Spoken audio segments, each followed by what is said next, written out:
Bapak, Ibu, dan saudara-saudara yang dikasihi Tuhan, salam sejahtera buat kita semua. Selamat hari Jumat Agung buat kita. Hari ini kembali kita berjumpa di dalam persekutuan, meskipun tidak berjumpa secara langsung, tapi kita percaya bahwa persekutuan kita bersama dengan Tuhan tetap akan terjaga dan terpelihara. Hari ini kita bersama akan kembali merenungkan firman Tuhan yang akan diambil dari Injil Lukas pasal yang ke-23, ayat yang ke-26 sampai ayat 32. Sebelum kita merenungkan firman Tuhan, mari kita berdoa. Tuhan, hari ini seluruh umat-Mu mengingat kembali pengorbanan Tuhan di kayu salib. Melalui peristiwa Jumat Agung, kami diingatkan bahwa Tuhan berkorban untuk menyelamatkan kami sebagai tanda cinta kasih Tuhan buat kami umat-Mu, bahkan seluruh dunia ini. Dan kami datang kembali kepadamu di tengah-tengah keberadaan hidup kami, memohon anugerah Tuhan kembali hadir bagi kami semua melalui firman Tuhan yang akan kami baca dan renungkan bersama-sama.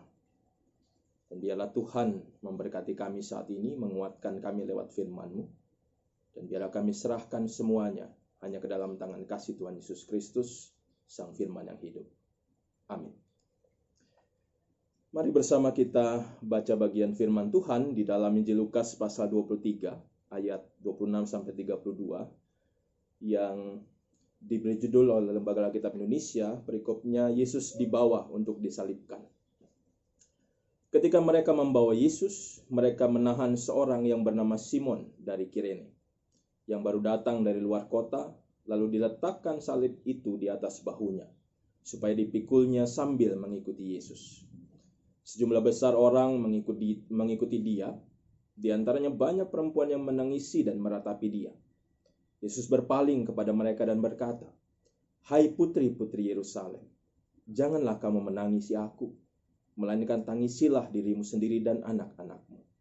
Sebab lihat, akan tiba masanya orang berkata, berbahagialah perempuan mandul dan yang rahimnya tidak pernah melahirkan, dan yang susunya tidak pernah menyusui. Maka orang akan mulai berkata kepada gunung-gunung, runtuhlah menimpa kami, dan kepada bukit-bukit timbunilah kami. Sebab jikalau orang berbuat demikian dengan kayu hidup, apakah yang akan terjadi dengan kayu kering? Dan apa juga digiring dua orang lain, yaitu dua penjahat untuk dihukum mati bersama-sama dengan dia." Demikianlah firman Tuhan, terpujilah Yesus Kristus, Hosiana. Umat yang dikasihi Tuhan, kondisi yang kita alami bersama-sama saat ini membuat kita saat ini harus menjalani sebuah situasi yang tidak biasa. Sebuah situasi yang tidak pernah kita bayangkan sebelumnya. Kita semua harus bekerja di rumah, kita semua harus belajar di rumah, kita semua harus beraktivitas di rumah, bahkan ibadah pun harus kita lakukan di rumah. Sebuah situasi yang tentunya tidak pernah kita bayangkan sebelumnya, tidak pernah kita prediksi dan bahkan tidak pernah kita bayangkan sebelumnya. Dan situasi ini juga tentunya tidak mudah untuk kita hadapi. Ada kebosanan, mungkin juga ada kesedihan. Bahkan juga saya pernah mendengar bahwa banyak orang tua yang mulai stres. Bukan hanya karena harus semua menjalani aktivitasnya di rumah, tetapi juga harus menghadapi anak-anak. Karena anak-anak mereka juga harus di rumah, belajar harus di rumah, dan orang tua juga harus membantu belajar mereka yang itu tidak mudah dilakukan. Bahkan pergumulan tidak berhenti sampai di situ. Perekonomian keluarga menjadi persoalan buat kita semua. Dan banyak hal lagi menjadi persoalan-persoalan yang muncul dari situasi ini. Sebuah situasi yang saya katakan tadi tidak mudah kita hadapi. Sebuah situasi yang tidak pernah kita harapkan. Sebuah situasi yang sulit kita hadapi saat ini.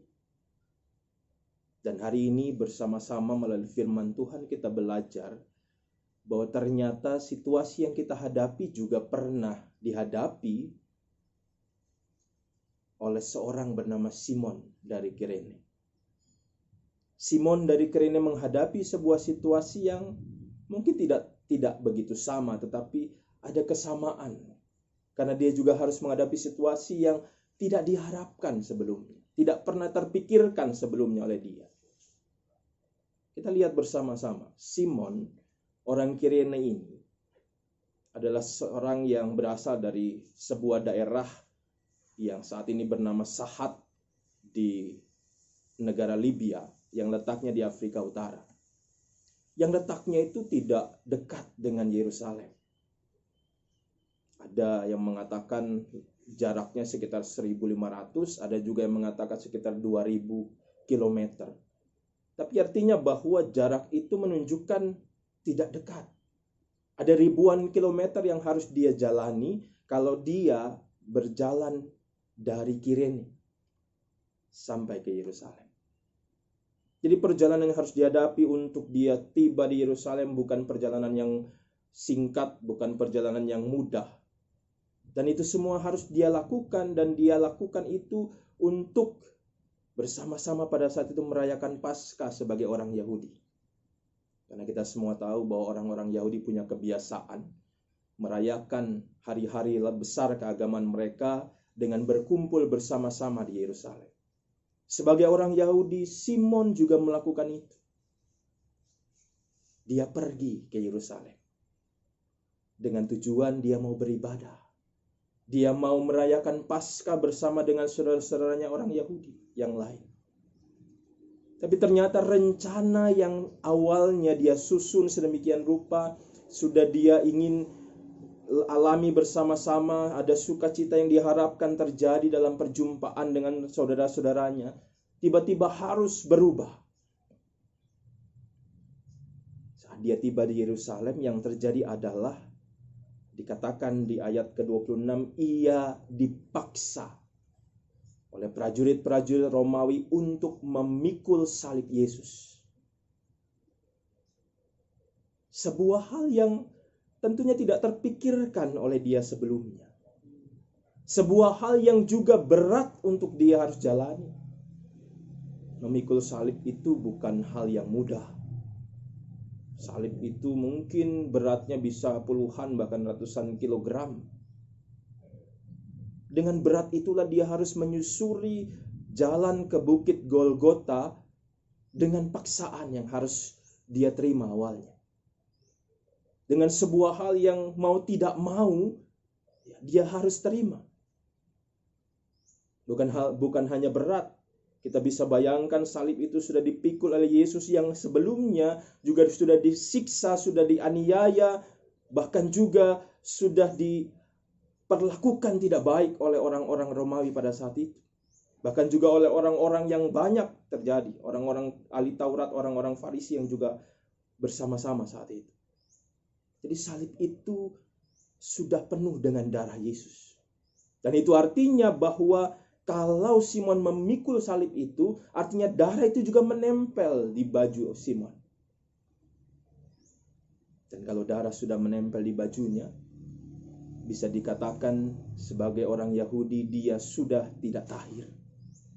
Dia sudah tidak diperkenankan masuk ke bait Allah karena dia sudah tidak tahir, tidak suci. Dan mungkin bahasa kerasnya lagi najis.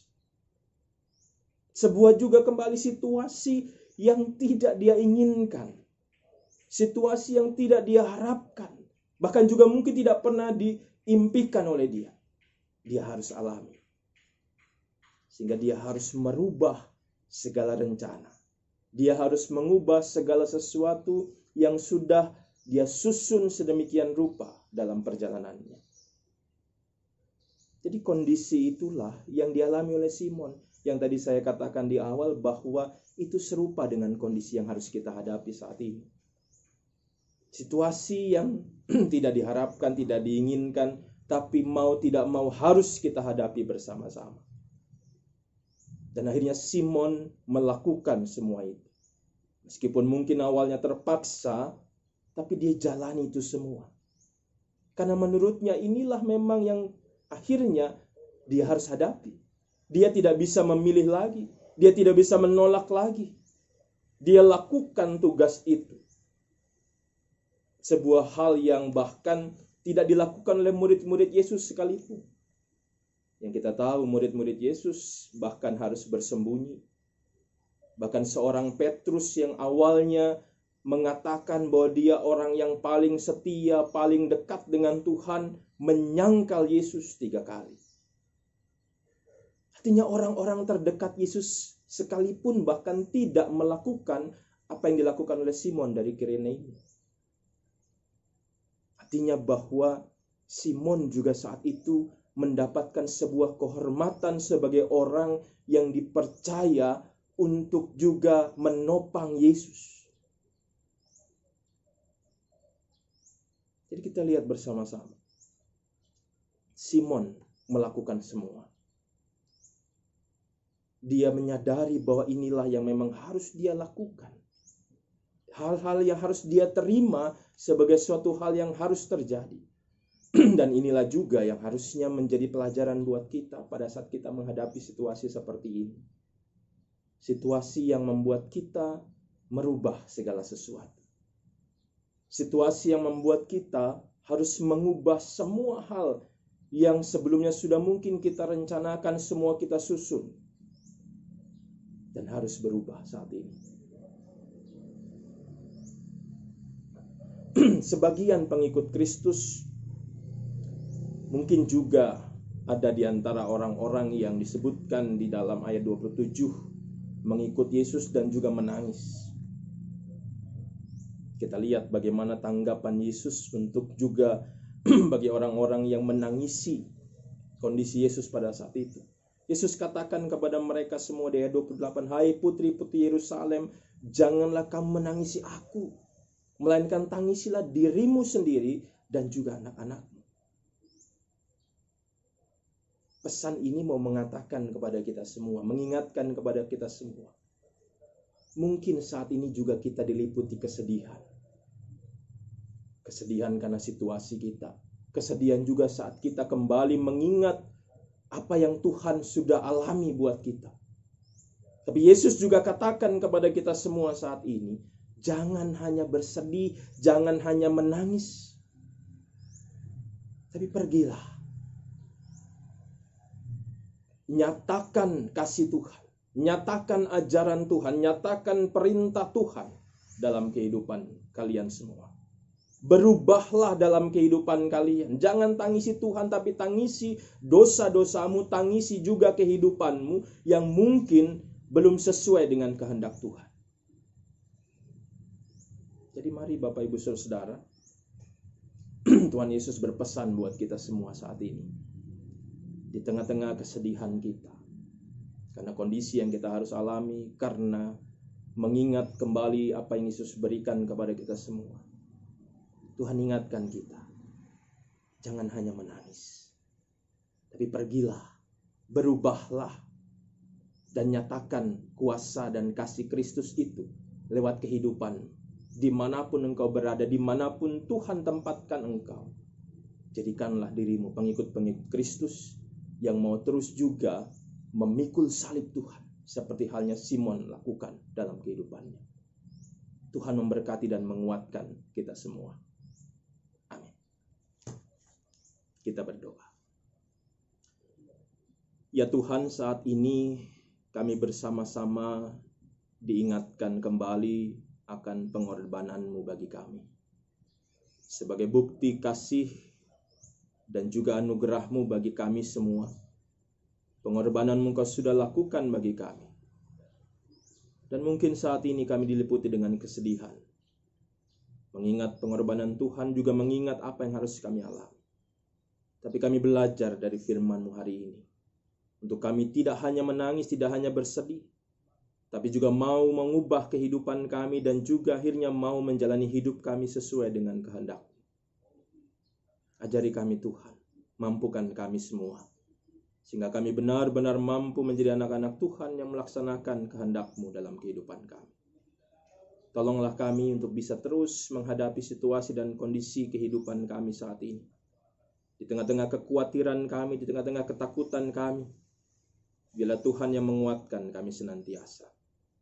Kami mohon kepadamu Tuhan, kuatkan kami, kuatkan keluarga kami, kuatkan juga gereja kami, bahkan kuatkan juga pemerintah kami, untuk terus memahami dan juga terus percaya bahwa Tuhan selalu hadir dalam kehidupan kami.